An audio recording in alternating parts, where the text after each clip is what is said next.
एक बार मृत्यु के देवता ने अपने एक दूत को धरती पर भेजा। एक स्त्री मर गई थी, उसकी आत्मा को लाना था।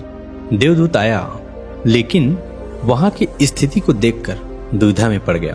उसने देखा कि 3 छोटी छोटी बच्चियां उस स्त्री के लाश के पास पड़ी हुई है। एक अभी भी उस मृत स्त्री के स्तन से लगी हुई है, दूसरी बिलक बिलक कर रो रही है और तीसरी रोते रोते सो गई। उसके आंसू उसके आंखों के पास ही सूख गए। इन छोटी जुड़वा बच्चियों की मां मर चुकी है।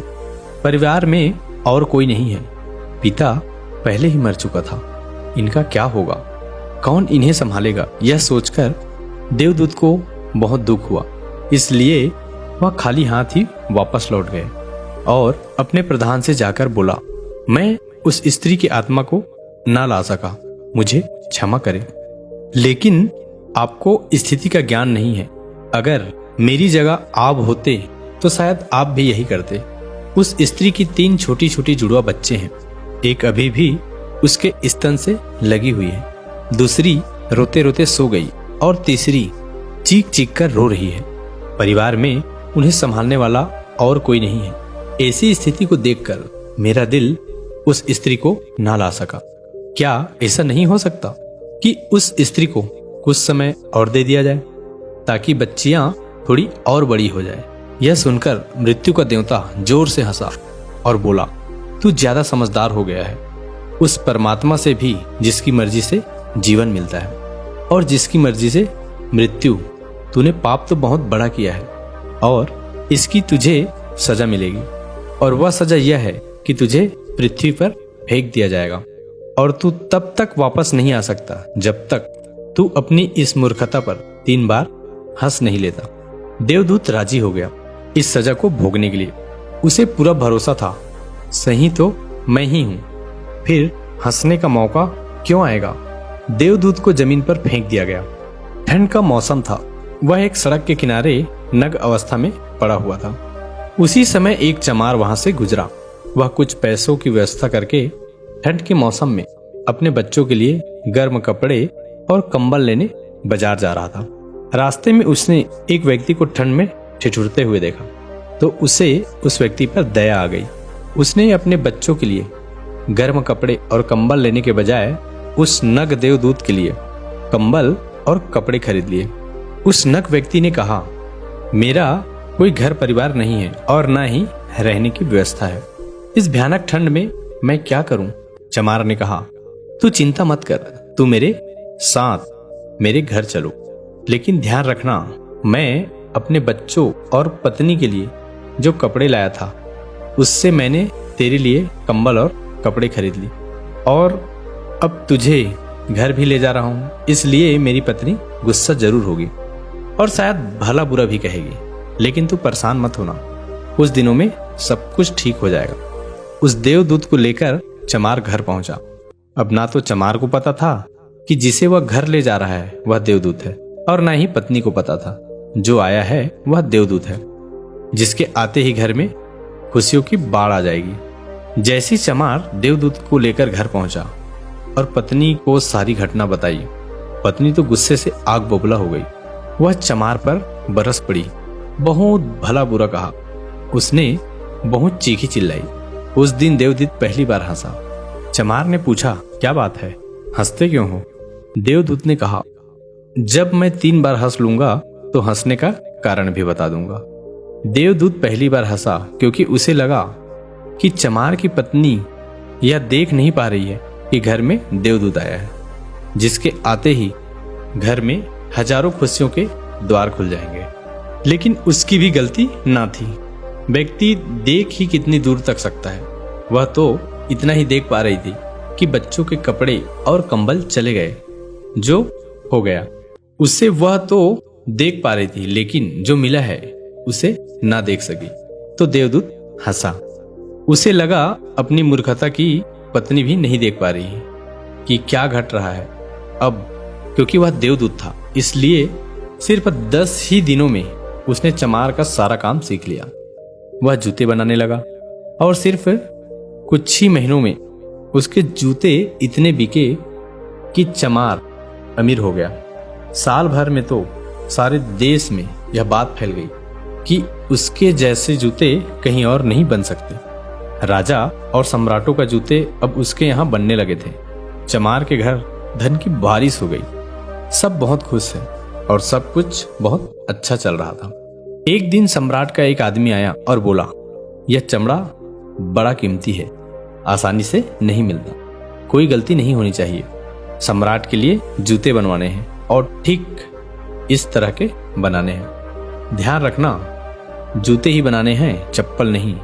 उस राज्य में ऐसी प्रथा थी कि जब कोई व्यक्ति मर जाता था तो उसे चमड़े के चप्पल पहनाकर चीता पर लेटाया जाता है। चमार ने देवदूत से कहा कि चप्पल मत बना देना, जूते ही बनाना।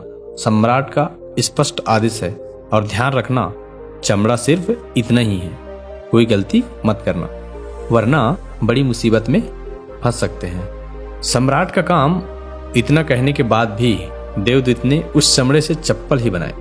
जब चमार ने देखा कि देवदूत ने जूते की जगह चप्पल बनाई है तो वह आग बबूला हो गया। वह गुस्से में इतना पागल हो गया कि डंडा लेकर देवदूत को मारने लगा। उसने कहा, तुझे बार बार समझाया था कि जूते ही बनाना, लेकिन तूने चप्पल बना दिया। अब सम्राट हमें छोड़ेगा नहीं।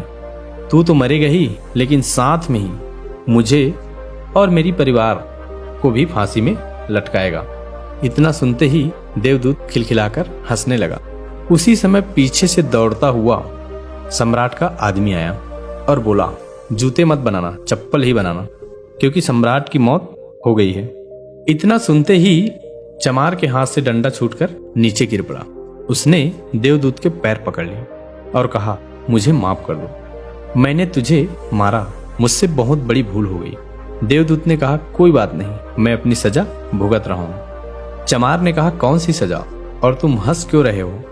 देवदूत ने कहा, जब 3 बार हंसूंगा सब कुछ बता दूंगा।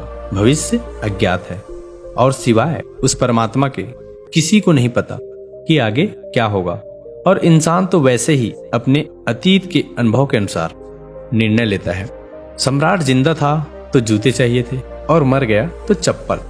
देवदूत दोबारा हंसा, यह सोचकर कि भविष्य हमें याद नहीं और हम आकांक्षाएं करते रहते हैं, अनुमान लगाते हैं जो कि पूरी तरह व्यर्थ है। हम इच्छा करते हैं कि यह घटेगा, लेकिन वह कभी नहीं घटता, क्योंकि कुछ और ही घटना है।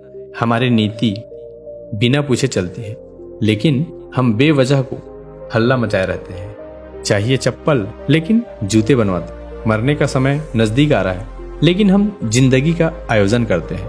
तो देवदूत को लगा कि मुझे क्या पता, मैं बेवजह ही बीच में पड़ा। यही सब सोचकर अपनी मूर्खता पर आज मैं खिलखिलाते हंसा। इसी प्रकार कुछ वर्षों बाद एक तीसरी घटना घटी। देवदूत चमार की दुकान पर बैठा जूते बना रहा था। तभी वहां 3 जवान लड़कियां एक बूढ़ी औरत के साथ में आईं। उन तीनों की शादी होने वाली थी, तो अपने लिए जूते का नाप देने आई थी। देवदूत उन्हें देखते ही पहचान गया कि वही तीनों लड़कियां हैं जिन्हें वह अपनी मां के पास छोड़कर आया है, जिनके कारण आज वह सजा भुगत रहा है। वह देखने में स्वस्थ थी, सुंदर थी और उन्हें देखकर लग रहा था जैसे कि वह किसी बड़े घराने में पली बड़ी हो। उसने उनसे पूछा, तुम्हारे साथ में बूढ़ी औरत कौन है? बूढ़ी औरत ने जवाब दिया, यह मेरे पड़ोसन की लड़कियां हैं। बचपन में ही इसकी माँ गुजर गई। बेचारी बहुत गरीब थी, उसके पास खाने को भी न थी। उसके स्तनों में इनको पिलाने के लिए दूध भी न थी। वह इन्हें दूध पिलाते पिलाते ही मर गई। मेरी कोई संतान न थी, इसलिए मैंने ही अपने बच्चों के रूप में अपना लिया। अब इनका सम्राट के खानदान में विवाह होने जा रहा है। देवदूत ने सोचा, अगर इनकी मां जिंदा होती, यह तीनों बच्चियां भयानक गरीबी, भुखमरी और दरिद्रता में पली होती। क्योंकि मां मर गई, इसलिए इनका लालन पालन इतने धनी परिवार में हुआ। अब इस बूढ़ी औरत की सारी धन दौलत की यही तीनों मालकिन है। उस दिन देवदूत अपनी मूर्खता पर तीसरी बार हंसा। उसने उन तीनों लड़कियों के लिए अब तक के शानदार जूते बनाए और चमार से आकर सारी बातें कह सुनाई कि यह 3 कारण थे मेरे हंसने की। मेरी गलती थी जिसकी मुझे सजा मिली। अब मैं समझ गया हूँ की नीति सबसे बड़ी है और हम सिर्फ उतना ही देख पाते हैं जितना हम देख सकते हैं, और जो हम नहीं देख सकते वह बहुत बड़ा और विशाल है, और जो हम देख सकते हैं उससे हम उस बात का सटीक अंदाजा नहीं लगा सकते जो घटित होने वाला है। मैं अपनी मूर्खता पर 3 बार हंस चुका, मेरा दंड पूरा हुआ, इसलिए अब मैं चलता हूँ। और देवदूत वहां से चला गया। दोस्तों, इस कहानी से सीखने वाली बात यह है कि आज घटी घटनाओं को देखकर हम इस बात का अनुमान नहीं लगा सकते कि यह घटना हमारे लिए अच्छी है या बुरी। इसका उत्तर तो भविष्य के गर्भ में ही छुपा हुआ है। इसलिए हर घटना पर अच्छी है या बुरी प्रतिक्रिया देना व्यर्थ है। हमें बस जो हो रहा है उसको साक्षी बनने का प्रयास करना चाहिए। गौतम बुद्ध अपने उपदेशों में यही कहते हैं कि ना तो अतीत के लिए पश्चाताप करो और ना ही भविष्य की चिंता, बस आज में जियो, इस पल में जियो और इसी के साथ एक हो जाओ। बस यही एकमात्र तरीका है खुद को उन सभी चिंताओं से मुक्त रखने का जिनका परिणाम तुम्हारे बस में है ही नहीं।